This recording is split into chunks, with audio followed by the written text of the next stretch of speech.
Hello student, welcome to my channel. Today we will discuss the post-colonial theory and the practice, and we will discuss the translator point of view Susan Besnet और हरीश त्रिवेदी.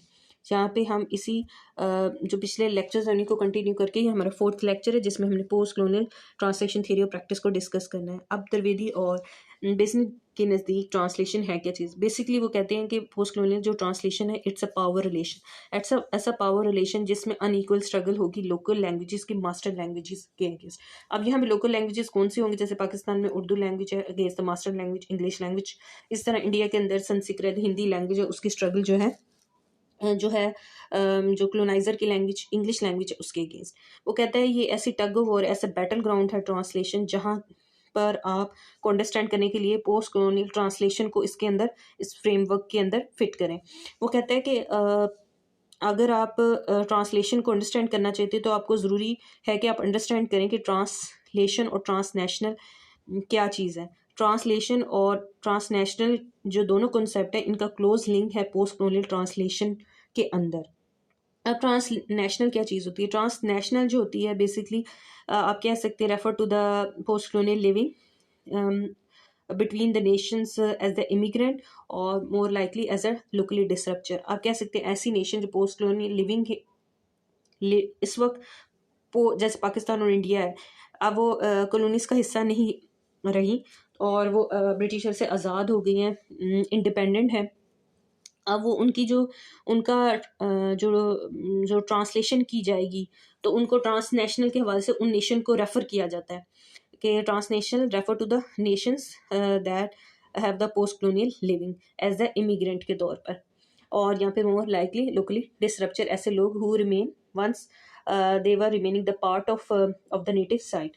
अब यहाँ पे जो important चीज़ है सुजन bassinet और हरीश त्रिवेदी वो ये कहते हैं कि जो ट्रांसलेशन है पीछे इसने ट्रांसनेशनल को डिफाइन किया, अब यहाँ ट्रांसलेशन को. इनके नज़दीक ट्रांसलेशन एक ऐसी है जिसे आप रिपीटिव वे से या आप कह सकते हैं टियोलॉजिकल एक ही चीज़ को दो मुख्तलिफ स्टाइल में बयान कर रहे होते हैं जब पोस्ट कलोनियल ट्रांसलेशन कर रहे होते हैं. इसमें आपने ये देखना होता है in the age of exile migrants and diasporic ले रहे होते हैं. इसके अंदर इस चीज़ को मद्देनज़र रखना होता है कि the word translation seem to cover with the full circle. अगर आप चाहते हैं ट्रांसलेशन को कम्प्लीटली अंडरस्टैंड करें तो आपने सिर्फ ये नहीं देखना कि सोर्स टेक्स्ट टारगेट टेक्स्ट में ट्रांसलेशन कर रहे हैं, ठीक है.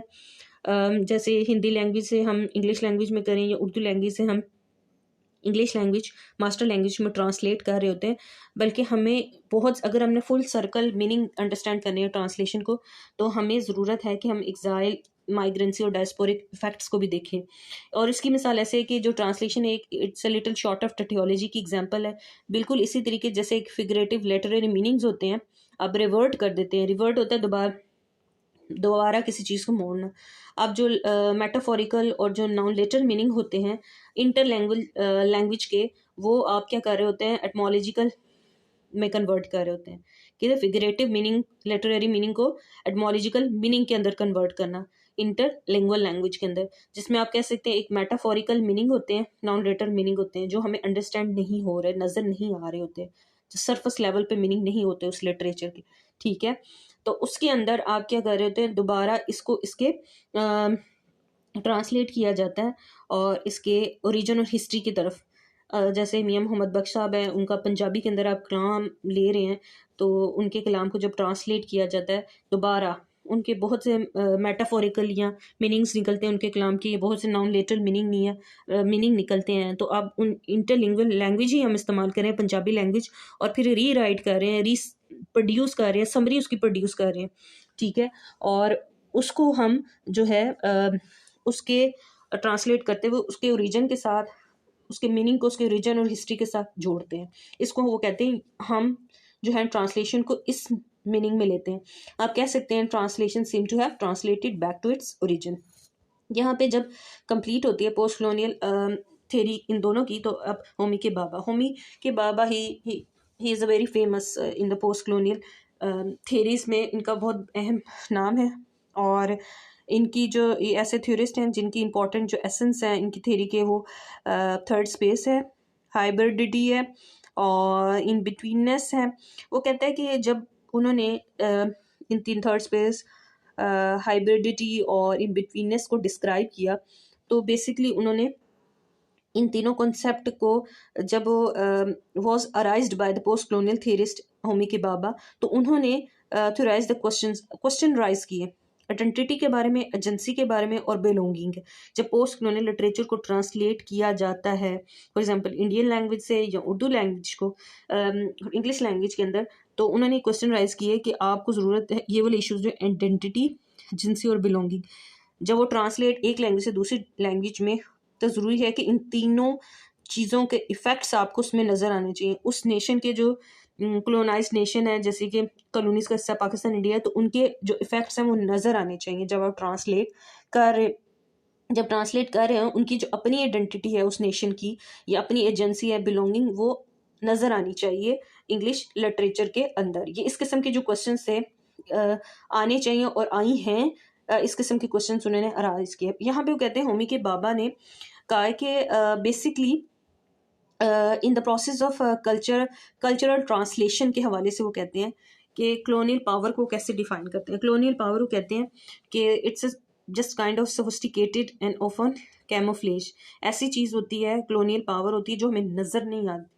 बेसिकली जो कलोनाइजर्स हैं वो इस तरह इफेक्ट डालते हैं जो कलोनाइज नेशन पाकिस्तान, उन्होंने इस तरीके, बांग्लादेश जो मुख्तलिफ नेशन, उन्होंने इस तरीके से उनके कल्चर को इफेक्ट किया, इतने हिडन और इतने डेंजरस वे से, कि वो जो कुछ वो करते रहे इनके कल्चर के साथ, इनकी वैल्यूज़ के साथ, इनके रिचुअल्स के साथ, इनकी लैंग्वेज के साथ, इनके लिविंग स्टैंडर्ड के साथ, इनकी एजुकेशन के साथ, वो बहुत ही कह सकते हैं बहुत ही छुपे अंदाज में था।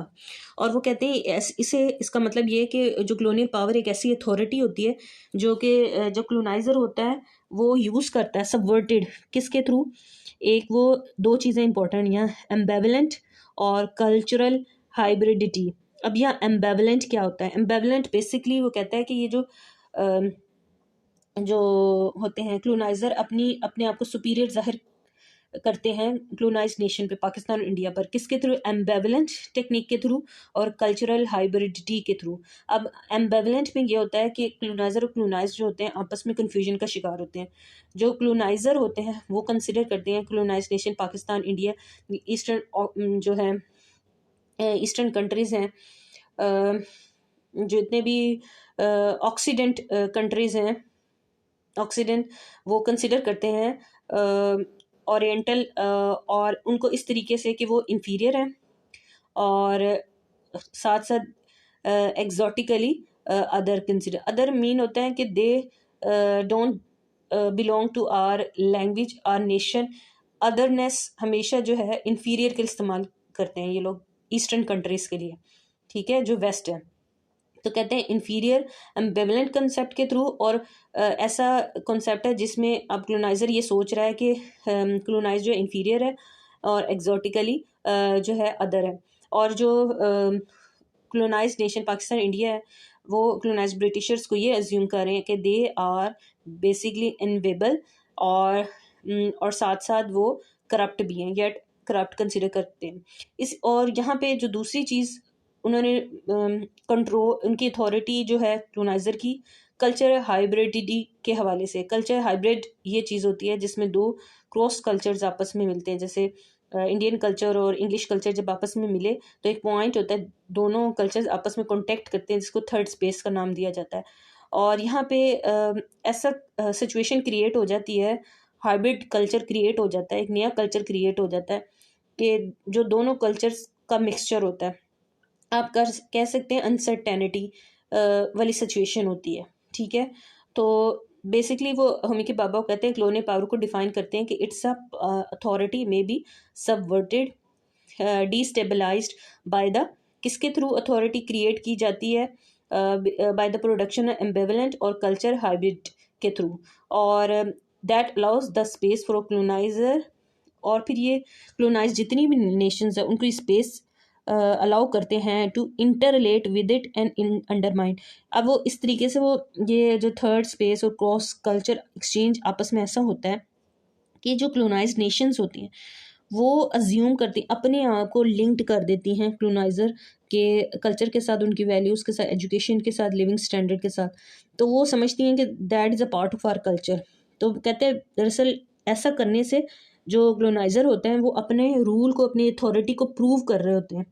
ठीक है, आप कह सकते हैं आप साइकोलॉजिकली इतना, जैसे फ्रांस जो था फ्रांस फैनन था, वो कहते थे कि साइकोलॉजिकली इतना इफ़ेक्ट कर देते हैं जो है क्लोनाइज़र क्लोनाइज्ड नेशंस को, करेबियन, जैसे उन्होंने करेबियन नेशन की एग्जांपल्स दी हैं। ठीक है, और तो इस तरीके से वो साइकोलॉजिकल इफ़ेक्ट करते हैं कि वो अपने आप को अंडरमाइन कर लेते हैं और अपने आप को इन्फीरियर कंसिडर और अदर ही कंसिडर करते हैं। जो कुछ क्लोनाइज़र उन्हें अज्यूम करवाते हैं वही वो अज्यूम करते हैं। This is